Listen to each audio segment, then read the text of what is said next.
Sin embargo, muchas veces 16S no es un marcador muy discriminante para algunos grupos bacterianos, como los Vibrio, por ejemplo. Entonces recurrimos a otros genes, como los RPOs, que están asociados al gen que codifica a la RNA polimerasa.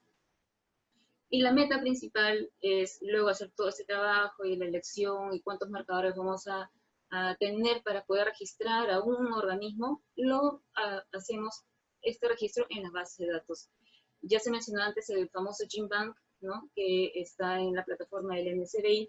Entonces, cada organismo con la finalidad de proyecto diferente, siempre que se genere información, tenemos digamos, o la cepa o parte del tejido almacenado, registramos en las bases de datos correspondientes. Si son bacterias, en esta acá, en el NCBI, y lo que sí cuidamos mucho es que tratar de colocar la mayor cantidad de información posible del origen del organismo aislado. Y dónde está almacenado, quién lo ha trabajado, ¿no? Pero sobre todo es el origen de dónde ha sido aislado. Y luego, bueno, se tiene la secuencia registrada. La otra base de datos es la base de datos del código de barras de ADN. La diferencia con la del GenBank es que en esta básicamente respalda, primero es para eucariotas, y básicamente respalda el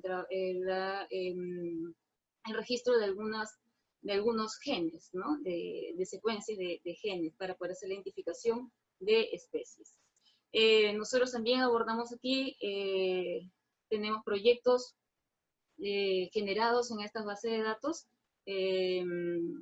y la ventaja también es que uno puede marcar las coordenadas para poder indicar de dónde ha sido muestreado, de dónde ha sido tomada la muestra, que se ha caracterizado, la fotografía del ejemplar del cual hemos obtenido la secuencia de ADN, y finalmente lo que nos dice es que nosotros subimos la secuencia de ADN y se genera estas barritas, ¿no? De colores, que es el famoso código de barras de ADN, en donde vemos cada color que hace referencia a una base nitrogenada diferente. Entonces, si nosotros leemos esa barra de colores, sabemos que eso es una secuencia de ADN de una región particular, de un gen particular, que se va a discriminar de otro organismo, ¿no? En relación al orden de los colores que vamos a ir viendo. Y así nosotros tenemos varios proyectos en los cuales estamos colaborando para poder hacer identificación, tanto de muestras de la Antártida como muestras de acá, de las costas del Perú, muestras también de cuerpos de agua dulce. Entonces, la importancia de generar esta información, ¿no? Y registrarlas en las bases de datos, que también ya se mencionó anteriormente, con la mayor cantidad de marcadores posibles, dependiendo del objetivo de estudio, tiene una finalidad para poder hacer estudios luego de lo que es el metabarcoding, en donde ya podemos hacer estudios de comunidades, ¿no? Sin necesidad de aislar ejemplar por ejemplar. Entonces, en muestra de un pool de sedimento donde hay muchos organismos o una muestra de agua filtrada, se hace igual, el proceso de extracción, amplificación de la región que uno tenga interés, la secuenciación, en este caso secuenciación de última generación, son secuencias más pequeñas, y estas se van a ir comparando con la base de datos generada de las técnicas de la primera generación. Y en este caso, nosotros tenemos dos proyectos en el cual estamos aplicando el metabarcoding. Nosotros tenemos un estudio en que apoyamos al laboratorio de patobiología acuática para poder evaluar patógenos que están causando mortalidades en truchas en el lago Titicaca. Entonces, si bien patobiología aísla las cepas y luego las caracteriza y nosotros las complementamos con los estudios moleculares, también de columnas de agua nosotros filtramos y extraemos ADN. ¿Con qué finalidad? Hemos hecho muestreos periódicos en diferentes zonas del lago para poder hacer estudios de la variación de la comunidad bacteriana y encontrar además también patógenos en esa muestra de ADN de esa columna de agua. Podemos encontrar directamente algún patógeno que nos interesa saber si está presente y en qué periodo y con qué otra bacteria puede estar presente en asociación. Hacemos la identificación tradicional con las herramientas de la primera generación, pero lo vamos complementando también con esta dinámica del cambio de comunidades, ¿no? Con esta técnica de metabarcode. Cuando trabajamos con sedimento, estamos trabajando con las muestras de la Antártida. La expedición que realizó 2018-2019, en donde se participó el IMARPE, en colaboración con el Laboratorio de Eventos, ellos nos proporcionaron muestras de sedimento. Una parte de sedimento fue el Laboratorio de Patobiología para poder hacer aislamientos de actinobacterias o actinomicetos, ¿no? Y nosotros en sedimento realizamos todo el proceso de extracción y la identificación de comunidades bacterianas, pero también de esa misma muestra nosotros podemos, de acuerdo digamos, a la reacción que hagamos, podemos identificar también comunidades bacterianas presentes en ese evento. Tenemos diferentes puntos en diferentes profundidades colectadas, tenemos las muestras de actinomicetos y una vez que ya están caracterizados, ¿no?, con los diferentes genes, tenemos, digamos, el objetivo de poder identificar en estos actinomicetos que son de interés cuáles están presentando genes asociados a potencial biosintético, o sea, que tengan ese potencial de aplicación en farmacia. Y estas cepas identificadas se quedan almacenadas en el banco de germoplasma del instituto. Entonces tenemos una serie de protocolos, ¿no?, para poder hacer las extracciones, y luego la amplificación, las librerías, ¿no?, las bibliotecas, y utilizamos aquí en este caso la secuenciación masiva.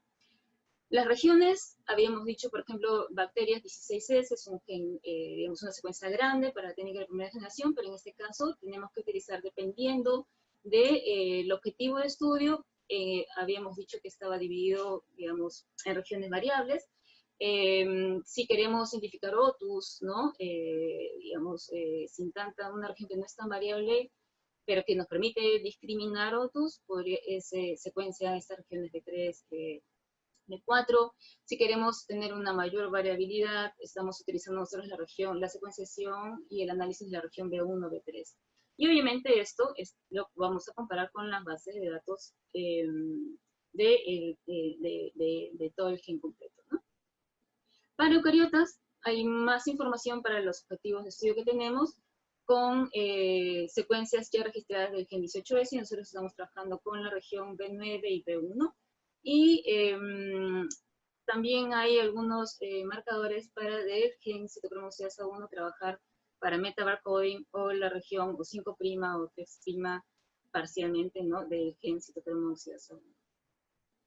Entonces, dentro ya de la parte aplicativa, dentro del rubro de identificación de bacterias, básicamente, como les había mencionado, trabajamos en colaboración con el Laboratorio de Patobiología, que almacena las cepas en el banco de germoplasma, ¿no?, y las cuales han sido aisladas como patógenos de peces, ¿no? Y la idea es que estén caracterizadas en todo sentido bioquímico y en nuestra parte molecular con diferentes marcadores. Y así, por ejemplo, algunos de los trabajos que hemos venido realizando es, en el lago Titicaca se reportaban muertes, pero no se sabía la causa. Y entonces, en colaboración con el Laboratorio de Patobiología, se pudo identificar y se reportó por primera vez la presencia de esta bacteria, Weissella ceti. Una vez que la reportamos, la identificamos con las técnicas histológicas, ¿no?, moleculares, acá utilizamos 2 marcadores, se reportó a la entidad que es ANIPES, ¿no?, para la presencia de esta bacteria. Y en el caso molecular, y acá la importancia de contar con buenas bases de datos de ADN, es que una vez que nosotros tenemos las cepas, queríamos ver qué tan diferentes son entre las diferentes cepas de la misma especie que están registradas en las bases de datos, en la base de datos mundial. Y encontramos que utilizando este gen no hay diferencias, ¿no?, entre cepas, pero sí vimos que la diferencia estaba entre los hospederos. La diferencia entre Weissella ceti, que está presente en truchas, diferencias moleculares entre Weissella ceti que están en carpas y que están infectando ballenas. Luego, también otro trabajo que hemos desarrollado en colaboración con el Laboratorio de Patobiología es la caracterización de una bacteria patógena, ¿no? Yersinia ruteri, que es conocida, con el marcador 16S. En este caso hemos trabajado con 2 marcadores, ¿no? No encontramos diferencias entre cepas, estamos implementando ahora una técnica de fingerprinting para poder establecer diferencias, tratar de encontrar diferencias con cepas también de referencia, pero aquí tuvo otra idea, otra aplicación, que es identificar, aislar bacterias que están presentes en trucha, en el tracto digestivo, caracterizarlas bioquímica y molecularmente para poder encontrar alternativas de probióticos, una forma más ecoamigable para poder contrarrestar, ¿no?, el efecto de antibióticos y aminorar el efecto de la agente patógeno Yersinia en truchas, ¿no? Luego, como les había comentado, el trabajo que hacemos de la identificación de la variación de las comunidades bacterianas, tenemos ya 2 años de muestreo, en época lluvia, época seca, en diferentes puntos de, como ven aquí los puntitos rojos, de muestreos a lo largo del lago Titicaca. Y además, con el método de ADN ambiental, estamos haciendo la trazabilidad también de un patógeno que tenemos interés de poder detectar la prevalencia. También hemos hecho la identificación de un parásito, es la primera vez también que se reportaba. En este caso es para lenguados, y este caso fue muy interesante porque pudimos ver que cuando obtuvimos, en este caso trabajamos con citocromo oxidasa 1, aislamos, y lo comparamos con las bases de datos y nos daba, digamos que era 100% idéntica a 2 especies totalmente diferentes.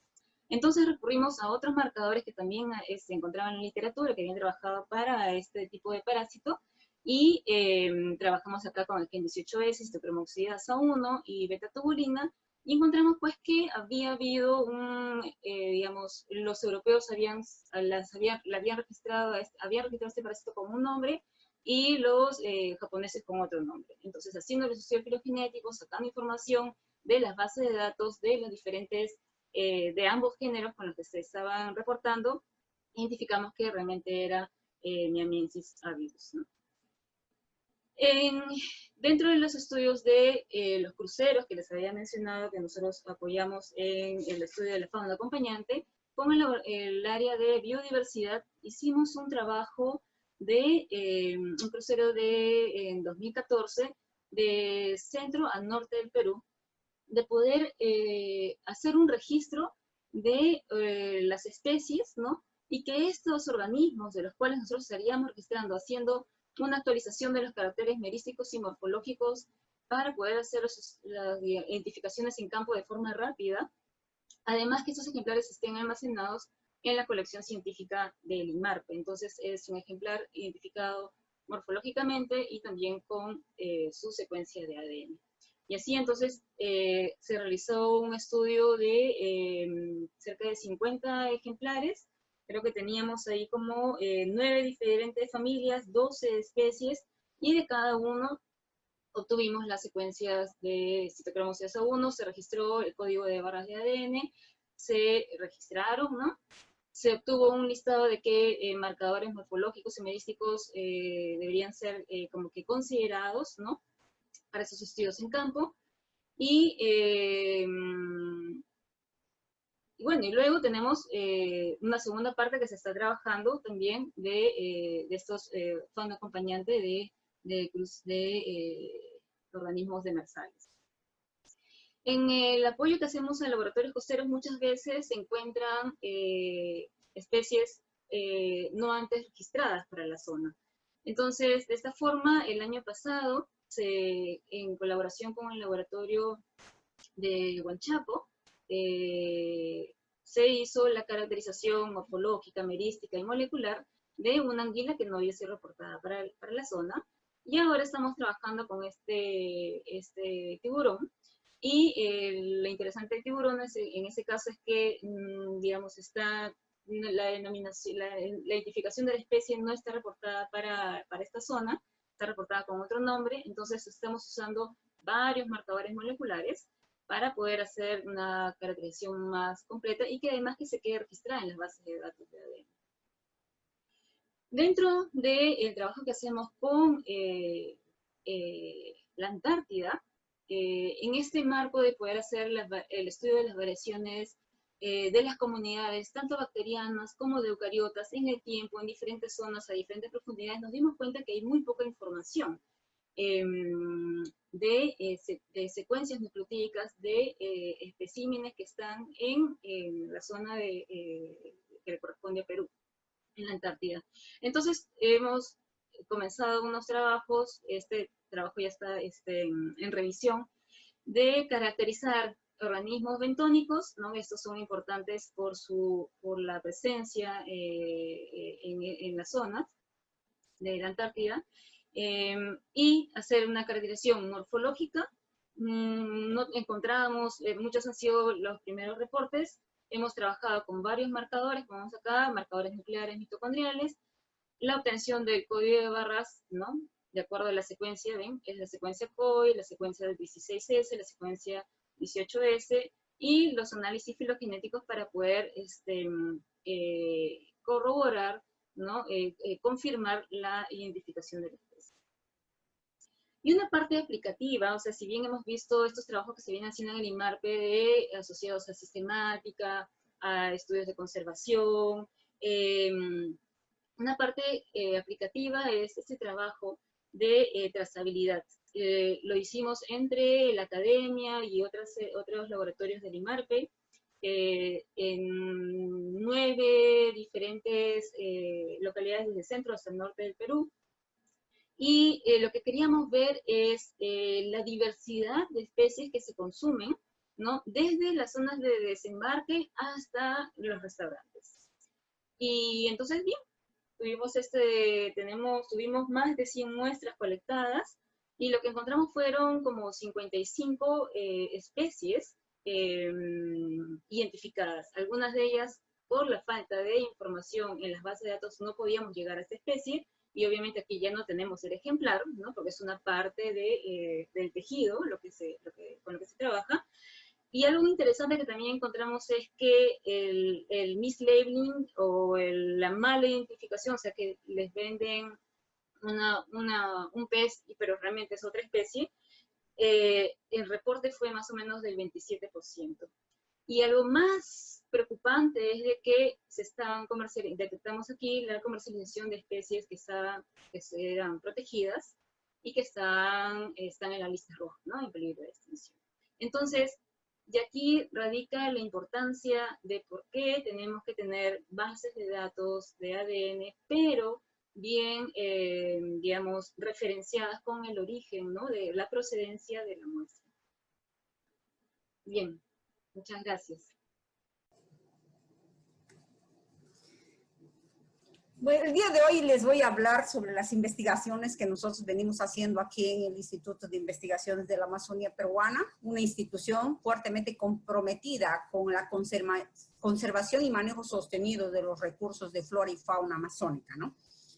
Entonces, estos trabajos que realizamos los realizamos en colaboración técnica con el IRD de Francia, principalmente dentro del Laboratorio Mixto Internacional Evolución y Domesticación de la Ictiofauna Amazónica, de la cual soy codirectora. Entonces, las temáticas que voy a abordar son filogenética y genética de poblaciones. Vamos a hablar solamente de 2 especies porque el tiempo es bastante corto, de la doncella y del paiche. Y de evaluaciones masivas también que estamos haciendo, barcoding, metabarcoding y DNA ambiental. Entonces, comencemos con la doncella. Para los que no conocen, este es un gran Siluriformium guepagre de un tamaño muy bueno, pasa el metro de longitud total. Y esta especie es una especie bastante compleja, que hasta el 2006 se conocían solamente 3 especies para Sudamérica, que era el Fasciatum y el Tigrinus silcorrusca. Esta especie pertenece al género Pseudoplatystoma. Pero en el 2007, una tesis doctoral hizo una revisión y dijo, no hay 3 especies, hay 6, adicionó 5, ¿no? Que son Corrusca, Reticulatum, Puntifer, Orinocense y Metaense magdaleniatum. El asunto aquí, para nosotros poder manejar de forma adecuada los recursos, tenemos que conocerlo, porque si no, no hay manejo que pueda servir. Entonces, en esta revisión, la especie que nosotros teníamos en el Perú se llamaba fasciatum, Pseudoplatismum fasciatum. Pero Buitrago dijo, no, Pseudoplatismum fasciatum no llega a la Amazonía peruana, llega solamente a la Amazonía brasilera, y el que ustedes tienen es Pseudoplatisma puntífera. Entonces ahí comenzó una carrera en los núcleos de investigación relacionadas tanto en Brasil como en el Perú y como en Colombia. Nosotros hicimos esta publicación en 2009 donde mostrábamos que no habían 8 especies con base genética clara, sino que habían 6, porque 2 de ellas eran sinonimias. P. orinocense, P. metaense, y nuestro Pseudoplatystoma fasciatum era sinonimia con puntífera. Entonces ahí hicimos la publicación ese año, ¿no? Mostrando esto. Y últimamente un trabajo doctoral en el Brasil mostró que nosotros teníamos la razón. Entonces ahí ustedes pueden ver cómo las revisiones, clasificaciones morfológicas, muchas veces, si no tienen un sustento, no están avalados o reforzados con la genética molecular, a veces no son muy claros. Entonces ahí después nosotros comenzamos a estudiar, a ver qué sucedía dentro de este género en la Amazonía peruana, donde nosotros en los mercados encontramos más de un morfotipo. Entonces nosotros dentro del nombre de doncella, que es nuestro Pseudoplatystoma, ahora llamado puntífero, encontramos 2 morfotipos diferentes. Los datos moleculares nos permitieron mostrar, tanto con la genética, con el secuenciamiento del COI y de la región DILUP, que está mostrado aquí en el gráfico, como del genoma nuclear a través del estudio de marcadores microsatélites, nos permitió mostrar que realmente esos 2 morfotipos eran especies diferentes que están enmascarados bajo un solo nombre de P. puntífero. Eso ha sido publicado en el 2013, ¿no? Y la tesis doctoral de Brasil comprueba eso, que esta especie tiene una amplia distribución que llega hasta la Amazonía brasilera y son especies que viven en simpatría, es decir, comparten un mismo hábitat. Entonces, esta especie también presenta diferenciación en cuanto al uso del tipo de agua. Por ejemplo, la doncella que está en el río Nanay, que es un río de agua negra, está estructurado del resto de doncellas que viven en aguas blancas. El conocimiento preciso de la especie permitió que nos continuemos en nuestro proceso de domesticación de la especie, ¿no? Y ustedes pueden ver la gran cantidad de publicaciones que nosotros hemos hecho al respecto. Hemos podido eliminar de nuestras plantaciones, de nuestras estaciones, la especie conocida como doncella sin raya negra, porque esa no es una doncella que tiene mucha carne. Entonces ahí para la piscicultura queremos una especie que crezca rápido, que tenga buena cantidad de músculo, porque eso es lo que se vende en los filetes, y nosotros hemos comenzado todo este proceso, entonces, de domesticación de la doncella. Y hemos estudiado las malformaciones que podrían darse a nivel esquelético por de alimentación no eficiente. El problema grande que tiene esta especie en cuanto a canibalismo, hemos podido nosotros lograr aumentar la tasa de sobrevivencia de la especie, que antes teníamos un 15% de sobrevivencia, ahora estamos sobre el 50%. Para una especie que da miles de huevos es una buena alternativa. Y en ese momento ya estamos cerrando el paquete tecnológico para pasarlo a la población. Y hablemos del paiche, nuestro segundo ejemplo. El paiche, como todos ustedes lo conocen, es el rey de los lagos amazónicos. Y es un pez que puede pasar los 200 kilos y por esa razón ha sido pescado en cantidades gigantescas, toneladas en el pasado, llevándolo al estado en que se encuentra actualmente y estando listado en el CITES apéndice 2. Entonces, esta especie también tiene problemas en cuanto a su identificación. Donald Stewart es el señor que está con la camisa azul ahí en el slide. Con nosotros revisamos, él ha descrito 5 especies en base a los caracteres morfológicos, pero desde el punto de vista genético hasta ahorita no hemos podido lograr encontrar una base que sustente estas publicaciones de Donald. Estamos trabajando con el IRD de Francia, usando el DNA ancestral, a ver si nosotros encontramos una relación entre las especies depositadas en los museos con las especies que están en la naturaleza, con los especímenes, ¿no? Entonces, eso podría darnos mayores luces. Pero el Ministerio del Ambiente nos encargó de estudiar qué sucedía con ese género arapaima en la Amazonía peruana. Entonces, nosotros analizamos estas poblaciones, ¿no? Poblaciones donde había paiche en cantidad, porque paiche realmente ya no hay mucho, ¿no? Entonces ahí ustedes pueden ver una gran variación en patrones de coloración, ¿no? Vemos diferentes patrones de coloración. Y Donald, usando la morfometría, también encontró diferenciaciones. Y nosotros también a nivel genético, mediante marcadores microsatélites, también encontramos que había una fuerte estructuración. Pero ¿hasta qué punto eso significa que son especies diferentes? Tendríamos que ver que no haya flujo genético entre ellos. Y entonces nosotros estamos realizando el siguiente estudio. Estamos analizando 9 poblaciones naturales en la Amazonía peruana. Ya hemos analizado, ¿no?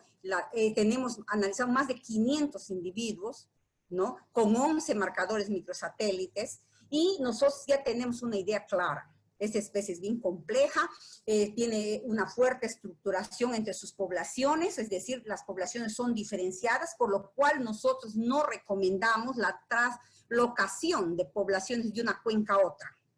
Porque ustedes pueden ver aquí en el gráfico, en la parte inferior, ustedes pueden ver en los círculos de color lila, pueden ver, y ustedes pueden ver ahí que cuando hicieron repoblamiento en este lago, es el lago Imiría, que es un lago que queda en la región Ucayali, un inmenso lago. Entonces, ustedes pueden ver que los individuos introducidos son diferentes. Aquí en este círculo mayor son diferentes a este número reducido de individuos que eran los individuos locales.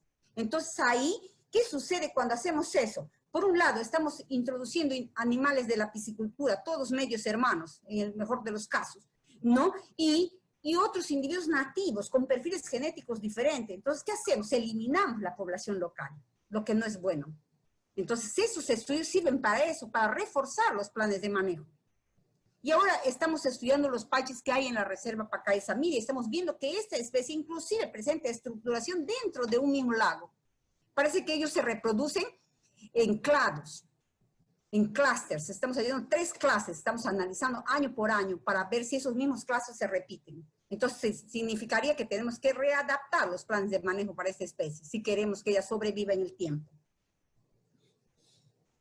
Entonces, ahora vamos a hablar del metabarcoding, metabarcoding en peces amazónicos. ¿Qué hemos hecho hasta el momento? Este proyecto tiene financiamiento del CONCITEC, ¿no? Yo quería expresar aquí públicamente el agradecimiento al CONCITEC y al INCAGRO, que siempre nos han reforzado, han dado el dinero para poder hacer estas investigaciones. Entonces aquí nosotros, ¿cuál es la problemática? Los peces amazónicos, las evaluaciones se hacen en la Amazonía basados en caracteres morfológicos. Pero ustedes saben la inmensidad, la diversidad biológica que existe en peces en la Amazonía peruana. 3 o 4 especies muchas veces son llamadas con el mismo nombre común, pero son especies taxonómicas diferentes. Este trabajo lo hizo un pool de investigadores de diferentes líneas, expertos taxónomos en la morfología para no cometer errores en la categorización de las especies. Por ejemplo, acá vemos acá a estos bagres, grandes peces por ejemplo, Brachyplatystoma filamentoso, él puede pasar los 2 metros. Son inmensos, pero cuando son pequeños pueden ser confundidos. Pero molecularmente ustedes ven acá los barcoding, que yo aquí les he puesto como un código de barras. Ustedes ven las diferencias, las mutaciones que esta especie presenta en este gen, que en este caso para vertebrados, para los peces nosotros usamos el citocromo oxidase subunidad 2. Solo ya 1, disculpen, ¿no? Entonces ustedes ven ahí las diferencias. Entonces nosotros hemos producido 2 libros. Este de acá, el primero de ellos ya fue publicado. Caracteriza molecularmente de 79 especies de peces que están siendo consumidos en la Amazonía peruana. tiene sus barcode, tienen informaciones que son importantes y caracteres diagnósticos en cuanto a morfología y una serie de datos más. Y este otro segundo libro es sobre peces ornamentales y ahí nosotros hemos trabajado con 212 especies, ¿no? Las más comercializadas en este mercado que mueve millones anualmente, ¿no? Entonces, hemos generado este banco de información molecular del COI, ¿no? De todas esas. Pero ¿para qué sirve eso? ¿Para qué a nosotros nos sirve? ¿Para qué le sirve a la Amazonía estos datos? Nosotros lo estamos empleando para lo siguiente. La primera, sirve para los procesos de exportación. Por ejemplo, en este caso, son 2 especies de peces ornamentales que son prohibidas de exportación porque son especies de consumo humano. La primera de ellas es el Brachyplatystoma capapretum, que es el saltón negro. Y la segunda es el saltón blanco, que es el Brachyplatystoma filamentosus. Entonces, lo exportaban y ellos no sabían que exportaban, ni los evaluadores, ni los inspectores sabían qué especie eran estas. Porque estas especies no son conocidas, son captadas como larvas en los ríos. Y ellos los hacen crecer hasta llegar a juveniles. No, esos pequeños pececitos son exportados al extranjero, ¿no? Pero nosotros sí, en 3 días podemos decir qué especie es. Entonces, el primero de ellos ha resultado ser el saltón negro. Y el segundo, el saltón blanco. Ustedes ven la aplicación directa. Así nosotros estamos en capacidad absoluta de ayudar al monitoreo de las exportaciones, porque tenemos este banco bien referenciado con las secuencias subidas al GenBank. Este trabajo ha dado una contribución grande al GenBank. 46% de las secuencias generadas eran nuevas incursiones en el GenBank. Entonces, ¿para qué sirve también? Sirve para ver, como lo dijo Giovanna, sirve para ver cuál es la validez de lo que estamos comprando. Si nosotros, por ejemplo, estamos comprando lo que dice la etiqueta. Por ejemplo, aquí en Iquitos ellos venden, para hacer ceviche ya venden la carne picada y te dicen carne de doncella, porque la doncella tiene un precio elevado. Pero nosotros viendo, nos damos cuenta que realmente de doncella, en una de las muestras nomás había doncella y era el 10% de la muestra. Todo lo demás es falso. Son especies de bajo valor que están siendo vendidos por una especie de valor elevado. Entonces, ¿eso para qué le sirve al Estado peruano? Cuando el Estado quiere exportar a mercados más exigentes como Nueva York, Europa, entonces tiene que comprobar que el label es lo que dice. Entonces, para esos procesos es lo que estos bancos de datos van a contribuir. Otra cosa, ustedes saben que la Amazonía vive de la pesca, ¿no? La población se alimenta de los peces, sobre todo la población ribereña, pero no solamente se alimenta, sino también de ahí sale su economía, parte de su economía.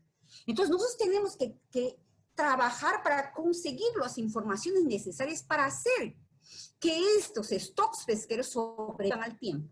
Tenemos que tener un manejo adecuado. Entonces, ahí utilizamos esos bancos de información genética también, ¿no? Y hacemos el barcoding. ¿De qué? El barcoding de las larvas de peces. ¿Por qué lo hacemos molecularmente si cuesta más caro? ¿Por qué no lo hacemos morfológicamente? Porque no los podríamos diferenciar. Podríamos saber solamente que son siluriformes, o sea, catfish, o caraciformes, los peces con escama. Y ahí no podríamos ir a nivel de especie, porque todos son semejantes, no da la seguridad. Entonces, con esa clase de información, ahora nosotros podemos saber quiénes se están reproduciendo, cuándo y dónde. Es decir, cuál es el papel de los grandes ríos en el mantenimiento de los stocks pesqueros. Y ustedes ven estos gráficos antes del barcoding, era imposible demostrar. Ahora nosotros podemos saber qué especies, qué mes, qué año estaban reproduciéndose en qué ríos. Hemos monitoreado el Napo, el Ucayali, el Marañón. Últimamente hemos monitoreado el Huallaga también, el Pastaza, el Morona. Entonces ustedes se dan cuenta de la cantidad de información que nosotros estamos generando. Y también estamos trabajando con los huevos de esas larvas, porque nosotros de esos peces, porque nos queremos ¿qué? Queremos determinar áreas de desove, ¿no? Porque esa es una información muy importante. Ahora que se pretende hacer en la Amazonía las hidrovías. Esto acabaría en gran parte con nuestras pesquerías, porque sifonarían todas las larvas y los huevos que están viajando, ¿no? Pero hacerlo con barcoding para miles de larvas es mucho tiempo y mucho dinero, no es práctico. Entonces nosotros trabajamos con metabarcoding. Para eso hemos generado una metodología, ¿no? Con el IRD en Montpellier, Francia. Hemos generado una metodología adaptando el NGS, Next Generation Sequencing, y para utilizar, para hacer barcoding de larvas y huevos de peces, ¿no? Hemos generado, en principio hemos trabajado con 4 sondas que podían identificar las especies que estaban alrededor de ellos, y después generando una sola sonda, usando una sola sonda para evitar el sesgo de afinidad entre las secuencias, ¿no? Y en ese momento hemos analizado 745.791 larvas, ¿no? Y estos son los primeros resultados que nosotros tenemos. Hemos encontrado 97 especies con ciclo de reproducción completa que están siendo presentados en nuestro nuevo artículo, ¿no? Que va a ser sometido a publicación la próxima semana. Hemos colectado en 2 grandes ríos, que son los que abastecen las pesquerías en la Amazonía, que son el Ucayali y el Marañón. 3 días al mes, 24 meses, colectas de larvas de 5 de la mañana a 5 de la tarde, ¿no? Y entonces hemos podido ver que contrario a lo que se pretendía o que se pensaba que iba a ser el resultado, el Marañón tenía más larvas que el Ucayali, ¿no? Y ustedes pueden ver aquí con Next Generation la cantidad de miles de secuencias que nosotros hemos obtenido, ¿no? En eso. Pero aquí lo interesante es que nosotros podemos cuantificar, podemos hacer biomasa, porque ese es lo que nosotros hemos publicado estos artículos en PLOS ONE. No son artículos de resultados, son artículos presentando la metodología, una nueva metodología de determinación de biomasa. Cómo nosotros hacemos determinación de biomasa, ¿no? Y ahora estamos trabajando en esto, como ustedes pueden ver, estamos trabajando en una nueva área también, con un proyecto también financiado por el Fondesit. Entonces estamos trabajando con el DNA ambiental. Y para eso nosotros hemos recibido financiamiento para seguir implementando nuestro laboratorio. Y aquí ya no necesitamos esos bancos que hemos generado, nos están sirviendo ahora para ya hacer análisis de agua, ¿no? De lagunas amazónicas, ¿no? Pero ya nuestra área de trabajo también se ha ampliado. Ahora estamos también caracterizando anfibios, reptiles, mamíferos, zooplancton, fitoplancton, ya que se encuentran en esos ambientes. Entonces, ¿qué estamos haciendo? Nosotros estamos haciendo ahorita en DNA ambiental las siguientes investigaciones. Primero, nosotros estamos generando un banco de lo que nos falta, completando, ampliando esos bancos de COI. Estamos usando COI para peces, porque nos da buena información, pero estamos usando también el 16S y el 12S para anfibios, reptiles y mamíferos acuáticos, ¿no?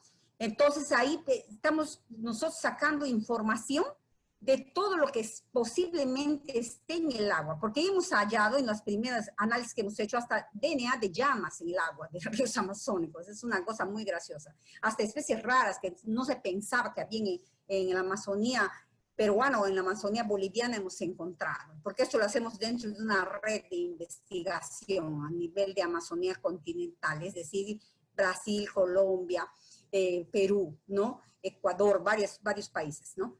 Entonces, después estamos a nivel de Perú, estamos nosotros, de Perú y Bolivia, estamos analizando cuál es el papel, cómo impacta el paiche, Arapaima giga, ya no como especie nativa, sino como especie introducida o exótica en un ambiente que no era el suyo antes, ¿no? Entonces ahí estudiamos qué sucede en la cuenca del Madre de Dios, Beni Madeira.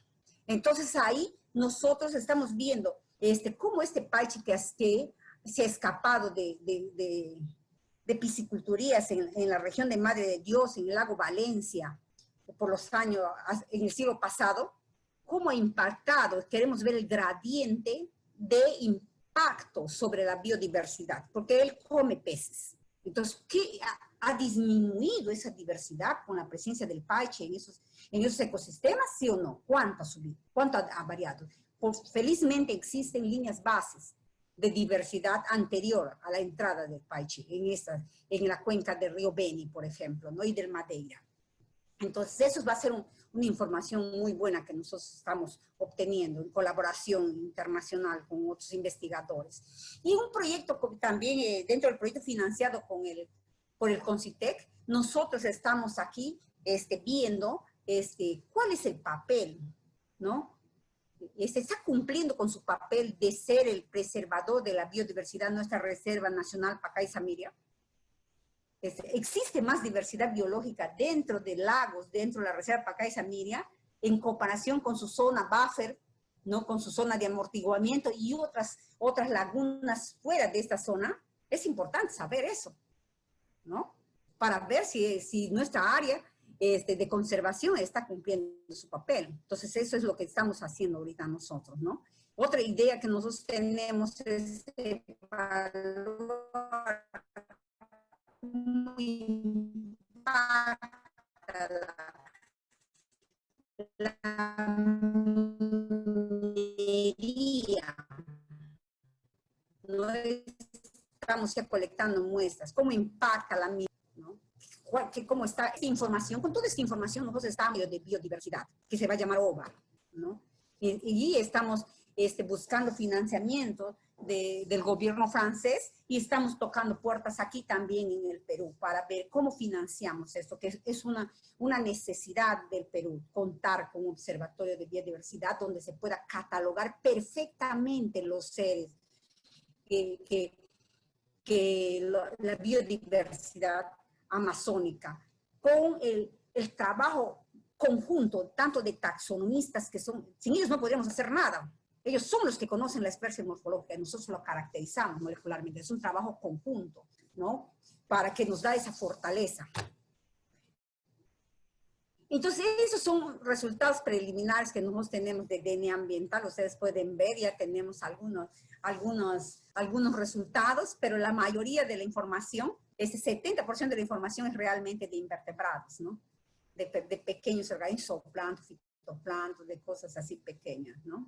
Pero es interesante, estamos trabajando con estamos procurando ampliar esta área porque lo ideal sería poder cuantificar la biomasa, ¿no? Y todavía no existe en el mercado y no existe en la ciencia esa metodología para cuantificar, ¿no? La biomasa, puedes ver presencia y ausencia.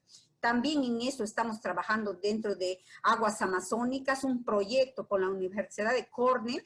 Estamos trabajando haciendo DNA ambiental, pero con escuelas, que los alumnos de diferentes escuelas participen en la toma y análisis y en el análisis inicial de estos bancos de datos, dentro de un concepto de ciencia abierta, ciencia libre, como es ciencia ciudadana, ¿no?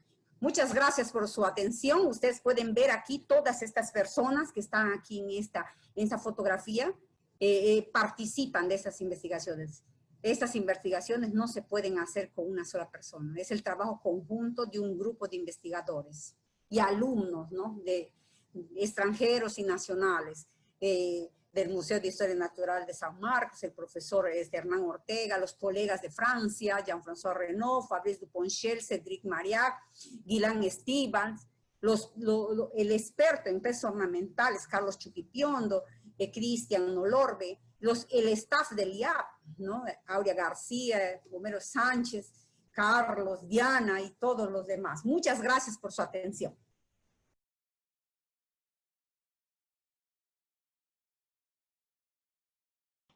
Bueno, buenas noches. Gracias por la invitación. Hoy voy a hablar acerca de la importancia del acceso a recursos genéticos para la investigación no comercial. Ya hemos escuchado de esto, ¿no? La convención, el convenio sobre la diversidad biológica divide a los recursos como comerciales y no comerciales, y además los no comerciales los clasifica el uso como taxonomía y conservación. Entonces, tiene diferentes usos, ¿no? No voy a entrar mucho en esto, ya se ha hablado bastante, ¿no? Han hecho presentaciones al respecto, pero lo básico es identificar individuos, definir unidades de manejo, diseño de áreas protegidas y además estudiar la respuesta de las poblaciones al cambio climático.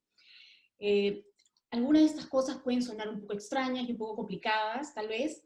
Entonces, lo que yo voy a hablar ahora es de un proyecto que tiene, es un estudio aplicado y tiene, nos afecta a todos de una manera bastante clara, ¿no? Es un estudio de sustitución y contenido de mercurio de especies marinas en Perú. Carmen Rosa y Giovanna hablaron algo al respecto, ¿no? En este caso yo voy a centrarme en este tema. Como sabemos, en el Perú hay un boom gastronómico, ¿no? Y tiene el ceviche como plato bandera, ¿no? Y por otro lado, hay muchas campañas dirigidas a los consumidores. Entonces tenemos el Programa Nacional a Comer Pescado, cuyo objetivo es que la gente coma más pescado y lo que ellos recomiendan es comerlo 3 veces por semana, ¿no? Hay otro tipo de campañas que lo que quieren es fomentar lo que llaman la gastronomía sostenible. Estas campañas tienen algo en común, que es todas recomiendan que coman pescados por encima de la talla mínima. La talla mínima es una medida que asegura que la especie haya alcanzado la madurez y que haya podido reproducirse, ¿no? El problema es que estas campañas asumen que las especies están etiquetadas correctamente y que las especies recomendadas son la alternativa saludable para los consumidores, ¿no? Entonces me pareció interesante explorar esto y los objetivos de mi estudio es determinar la presencia de sustitución de especies y determinar la concentración de mercurio.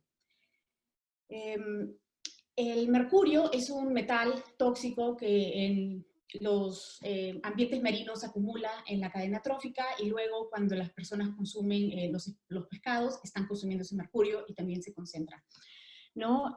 Además, queríamos ver si es que había alguna relación en el precio, cuál era el estado de conservación de las especies que estaban siendo comercializadas y qué pasaba cuando comprábamos las especies que están siendo recomendadas, ¿no?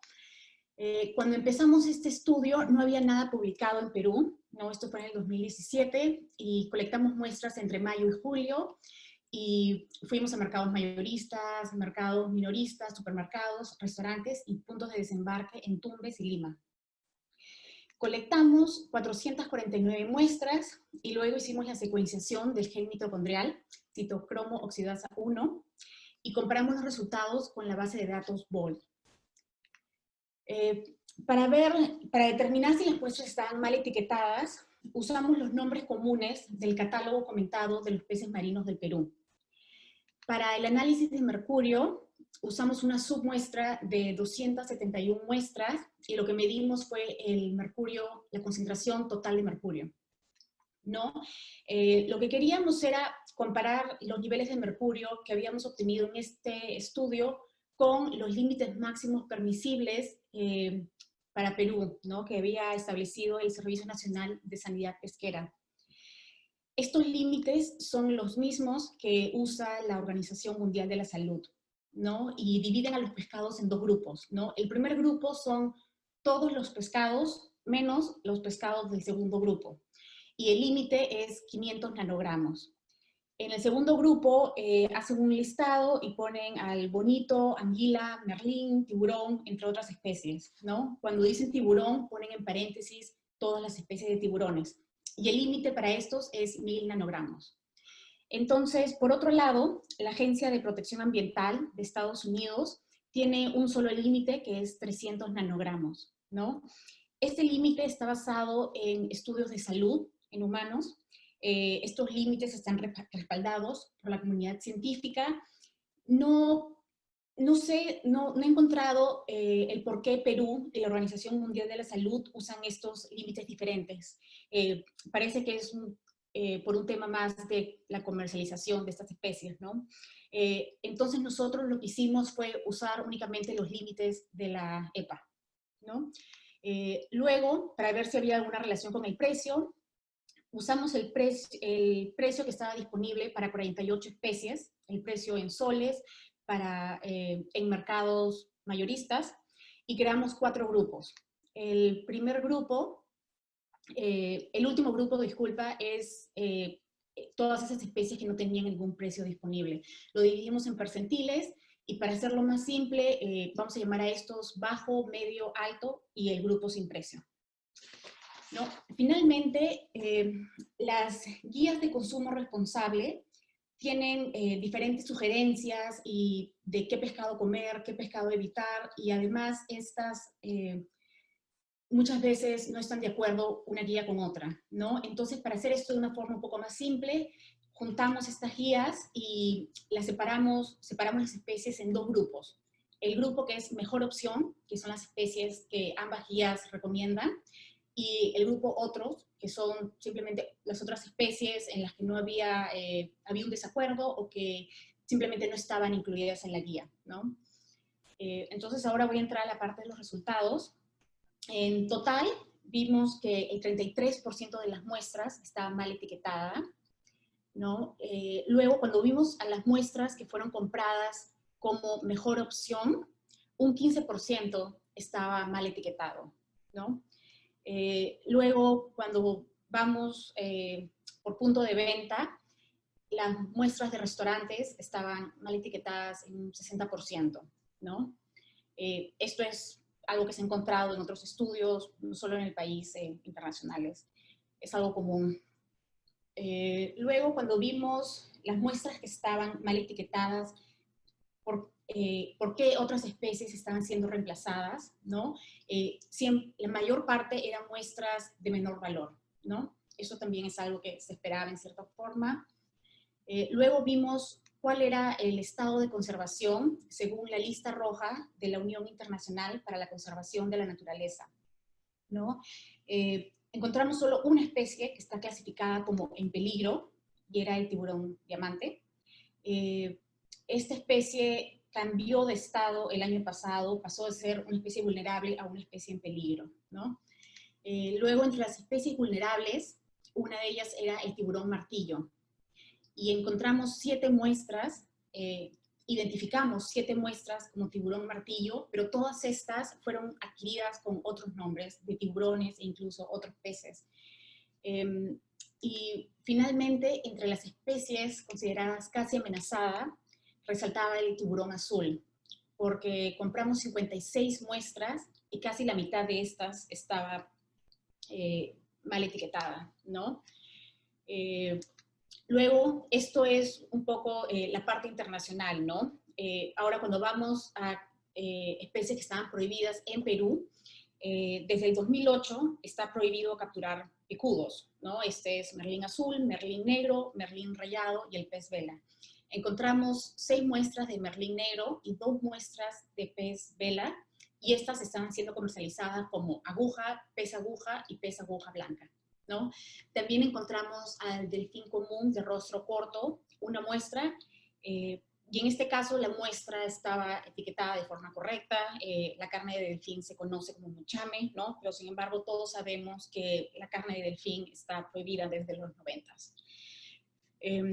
Esto es, ¿no?, por la parte de sustitución. Luego entramos a la parte de mercurio, ¿no? Y en total encontramos que un 28% de las 271 muestras tenían niveles de mercurio por encima de los 300 nanogramos, que es el límite de la EPA, ¿no? Luego, cuando ven, y esto representaba 19 especies, ¿no?, en total. Luego, cuando vemos la concentración de mercurio en las muestras que estaban categorizadas como mejor opción y otras, vemos que el promedio es bastante similar, ¿no? La línea naranja es el límite y la línea negra es el promedio de estos 2 grupos, y cada raya azul es una de las muestras. Entonces podemos ver que en ambos grupos había muestras por debajo y por encima de este límite de la EPA. Luego vimos que mientras la muestra era más cara, había más mercurio, ¿no? Las muestras que estaban en la categoría precio bajo y precio medio en promedio tenían menos de los 300 nanogramos y las muestras en la categoría precio alto y sin precio estaban por encima. Finalmente, cuando vemos las 13 especies que tenían en promedio más de 300 nanogramos, vemos que había 3 picudos, ¿no? Estaba el merlín negro, el merlín azul, Macaira nigricans, que es una especie que no estaba reportada para Perú, al menos no estaba en el catálogo de peces, y el pez espada, ¿no? Otras 6 especies eran tiburones, ¿no? Estaban los alopias, el tiburón martillo, diamante y un mustelos. Y pueden ver acá que a la mano izquierda está el merlín negro y falta la barra, ¿no? Y esto es, tuve que eliminarla de la figura porque el promedio era 4.000 nanogramos, ¿no? Que es mucho más de lo que está permitido, incluso si estamos usando el límite de Perú, que vendría a ser 1.000 nanogramos, ¿no? Teníamos 4 muestras y los valores estaban entre 1.500 y 8.800, ¿no? Súper alto. Entonces, ahora entramos a la discusión, ¿no? Basándonos en nuestros resultados, parece que el principal motivo es motivos económicos, ¿no? Te quieren vender gato por liebre. Sin embargo, no toda sustitución es a propósito, ¿no? Perú no tiene, y esto es algo que ya se ha mencionado, Perú no tiene nombres comunes, hay muchos nombres locales, entonces puede haber confusión. Y, por ejemplo, encontramos 17 muestras, ¿no? Y nos vendieron estas muestras como pez luna. Todas estas muestras eran en realidad OPA, ¿no? Ahora, el problema es que la OPA tiene en promedio 480 nanogramos de mercurio, ¿no? Entonces está por encima de los límites. Respecto al etiquetado de tiburones, casi todas las especies de tiburón que estaban etiquetadas de forma incorrecta eran otro tipo de tiburón, ¿no? Algo más que se puede resaltar es que el tiburón martillo, las 7 muestras que identificamos fueron compradas como si fueran otras especies, y el tiburón martillo tiene una cuota de captura y tiene un periodo de veda. Sin embargo, cuando compramos estas muestras, no estaba en veda. Entonces, no es muy claro por qué seguirían ocultando esta especie, ¿no? Luego, la sustitución en restaurantes, como ya dije, esto es bastante común, ¿no? Siempre la sustitución en restaurantes es bastante alta. Y una recomendación que se escucha mucho en Perú es cuando vayas a un restaurante, pide la pesca del día, ¿no? Solamente compramos 2 muestras en restaurantes como pesca del día, y una de estas era Fortuno y la otra era Perico. La muestra de Fortuno fue identificada como tilapia y la muestra de Perico era Perico, ¿no? Pero el problema es que el Perico estaba en veda, ¿no? Entonces, este concepto de pesca del día no tiene tal vez una definición que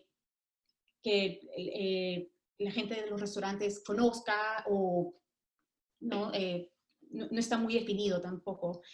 ¿No? Ahora, lo importante es que los restaurantes que visitamos, el rango de precio era entre medio y alto, y muchos restaurantes a los que fuimos estaban en listas donde los clasifican como restaurantes responsables, ¿no? Entonces, esto es importante. Y por último, el mercurio en Perú, ¿no? No encontramos nada que diga que hay monitoreo de mercurio en peces marinos en Perú.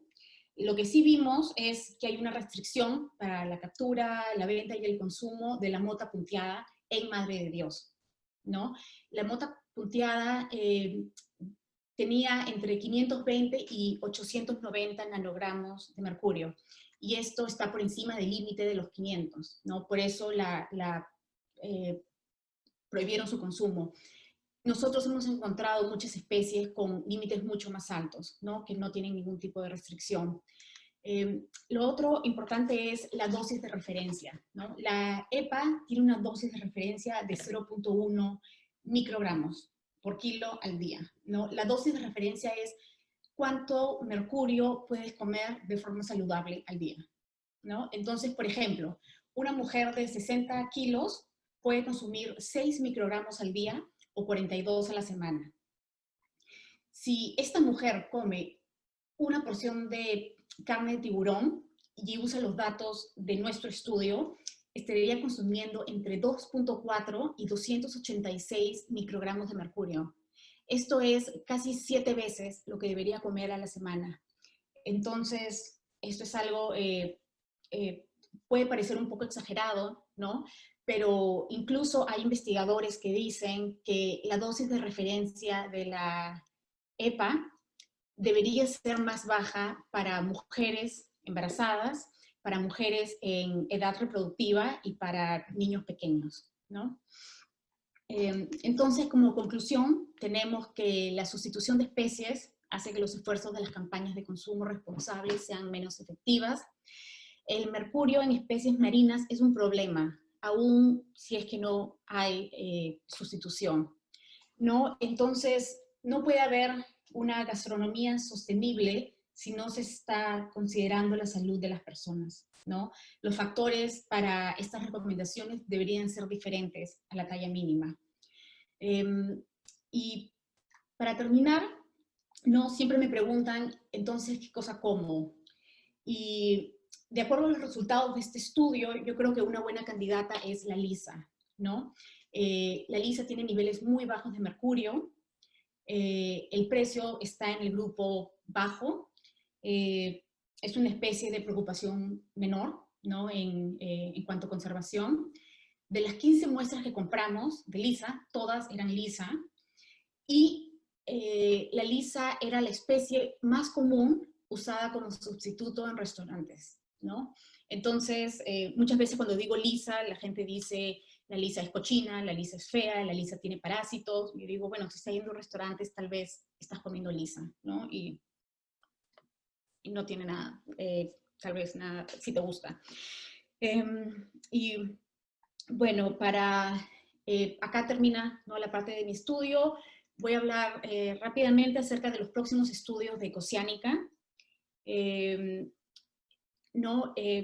Estudios en los que vamos y van a solicitar el acceso a recursos genéticos, ¿no? Giovanna mencionó esto acerca de la identificación de angelote, ¿no? Ya hemos empezado el proceso, ¿no? Ya hemos enviado la solicitud y estamos esperando que nos respondan, ¿no? Entonces espero que esto salga pronto.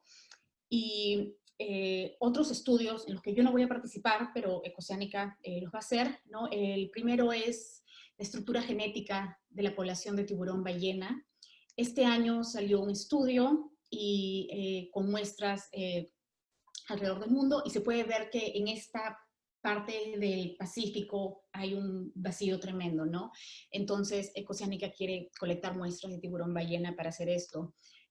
Luego, van a realizar un estudio de taxonomía de rayas en el norte de Perú y parece que hay una especie de medusa que quieren identificar que tal vez puede ser un nuevo reporte para Perú, ¿no? Gracias a toda la gente que ha sido parte de este estudio o que me ha ayudado. El proyecto fue financiado por la Wade Foundation y gracias a Celeste y a Elba, ¿no?, que han sido muy amables para coordinar esto. Y este es mi correo y si tienen alguna pregunta. Gracias.